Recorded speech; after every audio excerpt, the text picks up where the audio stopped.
ყვარას კიდევ ერთი რეკორდი და ახალი ინტერვიუ. დავითაშვილისა და ჟორჟის მომავალი, მამარდაშვილის გაცილება, ლაკაზეტის კომენტარი მიქაუტაძეს და მეტი სხვა სიახლე.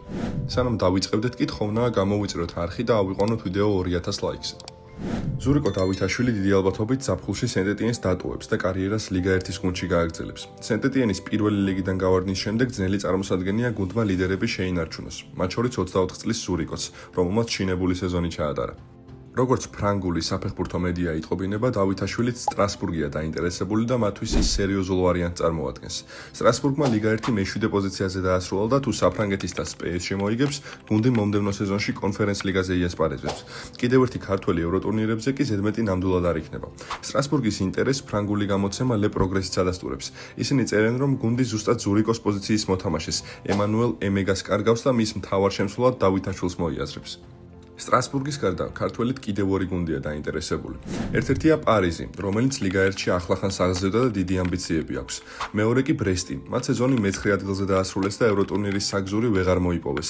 დავითაშვილისნაირი უნივერსალური ფეხბურთელები კი ბრესტში ხშირია. შეგახსენებთ, რომ ზურიკომ ლიგა 1-ის ამ სეზონში 9 გოლი და 8 საგოლე პასი მიითვალა. ერთი პენალტი მოიპოვა და საჯარიმოს გაედან 4 ჯერში აგდო, რაც ლიგის საუკეთესო მაჩვენებელია. ეს შთამბეჭდავი სტატისტიკა კი იმის გათვალისწინებით, რომ ტოპ 5 ჩემპიონატში სადებიუტო სეზონი ჩაატარა. შესაბამისად ამ სტატისტიკებით თუ მიმსჯელებთ, ლიგა 1-დან გავარდნილი გუნდი ზურიკოს შენარჩუნებას დიდი ალბათობით ვერ მოახერხებს. ამ სეზონში ევროპის ტოპ 5 ლიგაში 31 ქართული გოლი გავიდა, რაც რა თქმა უნდა რეკორდია. აქამდე პირველი ადგილი წინა სეზონს 24 გოლით ეკავა. ამ 31 გოლში 4 ფეხბურთელი იღებს მონაწილეობას. მიქაუტაძე 11 გოლით, კვარაცხელია და დავითაშვილი 9 გოლით და ბოდო ზივზივაძე 2 გოლით ბუნდესლიგაში. ოსერთან დუბლით ხვიჩა კვარაცხელიამ ალექსანდრე იაშვილისა და ლევან კობიაშვილის რეკორდები გაიმეორა. 32 გატანილი გოლი ევროპულ უმაღლეს ლიგებში და მან ეს 24 წლის ასაკში მოახერხა. წინ კი საუკეთესო წლებია. 31 მაისს ხვიჩა PSG-სთან ერთად ჩემპიონთა ლიგის ტიტულისთვის იბრძოლებს. ქართველმა Sky Sports-თან ახალ ინტერვიუში თავის სამშობლოზე, ყოფილ გუნდსა და მომავალ ფინალზე ისაუბრა. როდესაც PSG-ში მოვედი, არც კი წარმომედგინა, რომ ჩემპიონთა ლიგის ფინალში ვიქნებოდით. ყველაფერი ძალიან სწრაფად მოხდა და ძალიან ბედნიერი ვარ, რომ ამ ბიჭებთან ერთად თამაშობ ფეხბურთს და ამ თავგადასავლის ნაწილი ვარ. თავის იზმარში მგონია. აქამდე მოსასვლელად გრძელი და რთული გზა გამოვიარე. საქართველო მუდამ ჩემს გვერდით იყო და არის. საქართველომ ყველაფერი მომცა და ვამაყობ, რომ ქართველი ვარ. მინდა ჩემს სამშობლოს დავეხმარო და მოხარული ვარ, რომ ეს გამომდის, რადგან მარტივი არ არის ქართველებისთვის უმაღლეს დონეზე და უმაღლეს სცენაზე თამაში. ინტერს რაც შეეხება, არ მგონია ლუის ენრიკეს ჩემი ან ნებისმიერი ჩვენგანის ტაქტიკური დახმარება დასჭირდეს. რა თქმა უნდა, ინტერის წინააღმდეგ არაერთხელ მითამაშია და ვიცი, რამდენად ძლიერი გუნდია, რომელიმე თანაგუნდელს თუ ჩემი რჩევა დასჭირდება, აუცილებლად მიიღებს. ინტერვიუს ბოლოს კი კვარამ 1-2 სიტყვა ყოფილ გუნდზე, ნაპოლიზე თქვა. ამ გუნდის მატჩებს ჯიჯო დონარუმასთან და ფაბიან რუისთან ერთად ვუყურებ. ჩვენ გვიყვარს ნაპოლი და მგონია, რომ სკუდეტოს სწორედ ისინი მოიგებენ. ეს დღესასწაული იქნება ნეაპოლელებისთვის, რომლებიც ამას იმსახურებენ, რადგან ის ხალხი ფეხბურთით ცხოვრობს. თუ ეს უკვე არ გვიქნია, დავალაიქოთ ვიდეო და გადავიდეთ კიდევ ერთ ქართველზე. ლიონის ბედი თუ რომელ ევროტურნირზე ითამაშებს, გუნდი მომავალ სეზონში დამოკიდებულია საფრანგეთის თასის ფინალზე, სადაც ერთმანეთს PSG და რეიმსი დაუპირისპირდებიან. თუ პარიზელები აწევენ თასს, ლიონი ევროპა ლიგაზე მოხვდება. თუ რეიმსი მოიგებს კონფერენს ლიგაზე. ამაზე ლიონის ჟორჟ მიქაუტაძემ საინტერესო რამე თქვა. კვარას ვეტყვი, რომ საქმე გააკეთოს. ასეთი კომენტარი გააკეთა ქართველმა ფინალთან დაკავშირებით. რა თქმა უნდა, ლიონს ურჩევნია, რომ ევროპა ლიგაზე იასპარეზოს, ამიტომ მთელი ქალაქი PSG-ს უგულშემატკივრებს. ჟორჟ მიქაუტაძე 2024-25 წლების სეზონი 17 გოლითა და 10 საგოლე პასით დაამთავრა. უშუალოდ ლიგა 1-ში კი 11 გოლი და 6 ასისტი მიითვალა. მიუხედავად სხვა კლუბებისგან გამოჩენილი ინტერესებისა, მიქაუტაძე მომავალი სეზონისთვის ლიონის მთავარ შემტევ ძალად ითვლება. მით უმეტეს, რომ გუნდს კაპიტანი და ლეგენდა ალექსანდრ ლაკაზეტი დატოვებს, რომელსაც ლიონის მაისურით 201 გოლი აქვს გატანილი. როგორც ინტერვიუებში გააჟღერა, ლაკაზეტს ერთადერთი ჟორჟის დატოვება ენანება გუნდში.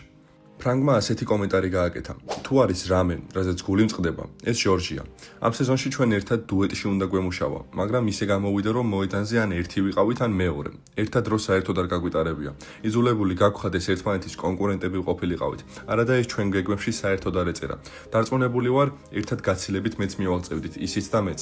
ლიონის მწვრთნელის ფონსეკას მიმართ ფეხბურთელების სეზონის განმავლობაში ხშირად გამოხატავდნენ უკმაყოფილებას და ამ სიტყვებში ცხადია, რომ ლაკაზეტი სწორედ მის სტრატეგიებს იწუნებს. გადავიდეთ კიდევ ერთ ქართველზე. გიორგი მამარდაშვილი ვალენსიას დაემშვიდობა.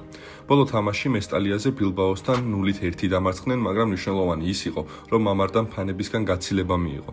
გიორგიმ ესპანურ მედიაში თამაშის შემდეგ კომენტარი გააკეთა. რთული საღამოა, ვალენსიამ ყველაფერი მომცა. ეს გუნდი ჩემთვის ყოველთვის იქნება საუკეთესო. ყველა გუნდელმა მისურვა წარმატებები კარიერის შემდეგ ეტაპზე. ჩვენი მიზანი ლა ლიგაში დარჩენა იყო და ბევრი წვალების შემდეგ ამ მიზანს მივაღწიეთ. იმედია მომდევნო სეზონში ევროტურნირებზეც გავაგუნდი. მამარდამ ვალენსიას ფანების მიმართ მესიჯი სოციალურ ქსელშიც გამოაქვეყნა, სადაც მათ მადლობას უხდის იმ 4 წლისთვის, რომელიც მესტალიაზე გაატარა და რომ ეს დრო არასდროს დაავიწყდება. გადავიდეთ ლიგაში მე-17 ადგილზეა და გასული წლების ყველაზე ცუდ სეზონს ატარებს რუბენ ამორიმის მანჩესტერ იუნაიტედი დაამარცხა, რომელიც თავის მხრივ პრემიერ ლიგაში მე-16 პოზიციაზეა. თუმცა ლიგის ფინალამდე წაუგებლად მანჩესტერ იუნაიტედს კოშმარული სეზონი გამოუვიდა. ისტორიაში ერთ-ერთი ყველაზე ცუდი. პრემიერ ლიგაში მე-16 ადგილი და ევროპა ლიგის ფინალში მარცხიც.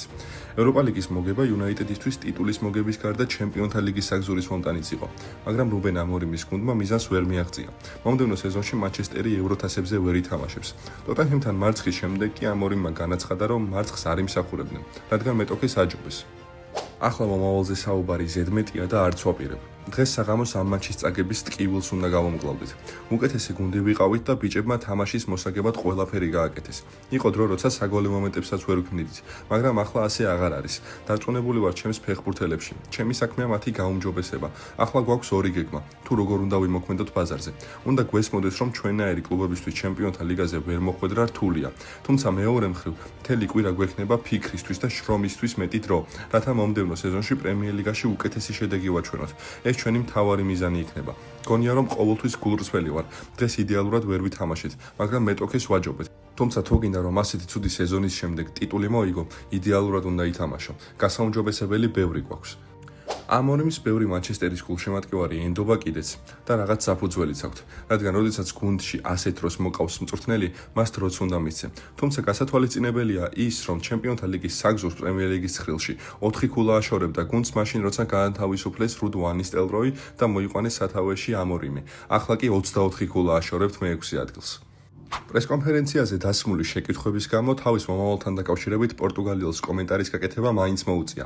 თუ საბჭო და ფანები მიიჩნევენ, რომ მე არ ვარ შესაფერისი ადამიანი, მეორე დღესვე წავალ გუნდიდან, საუბრის გარეშე, მაგრამ არ გადავდგები. ჩემ საქმეში ნამდვილად დარწმუნებული ვარ. ფლიკმა ბარსელონასთან ახალი კონტრაქტი გააფორმა. გერმანელის ხელშეკრულება ძალაში 2026 წლის საფხულამდე იყო, ახლა კი 27 წლის საფხულამდე დარჩება. ფლიკმა გუნდი ჩაიბარა ისეთი სეზონის შემდეგ, რომელშიც ვერცერთი ტიტული ვერ მოიგეს. მან გუნდს ეს იყო, რაც ასევე აუცილებლად გამოსარჩევი ფაქტია, მით უმეტეს თუ გავითვალისწინებთ ანგარიშებს და სტილს, თუ როგორ შეძლო ბარსელონამ ეს. ფლიკის ხელმძღვანელობით ბარსამ დღემდე 59 მატჩი ჩაატარა, საიდანაც 43 მოიგო, 7 ფრე დაასრულა და 9 დამარცხდა. ბლაუგრანამ ამ მატჩებში 171 გოლი გაიტანა და 72 გაუშვა. მოკლედ ამით დავასრულოთ დღევანდელი ვიდეო. ავიყვანოთ ის 2000 ლაიქზე, გამოვიწეროთ ლაინსმენის YouTube არხი და ჩავთოთ ზარის ხილაკი, რომ ვუყუროთ მეტ ასეთ საფეხბურთო ვიდეოს.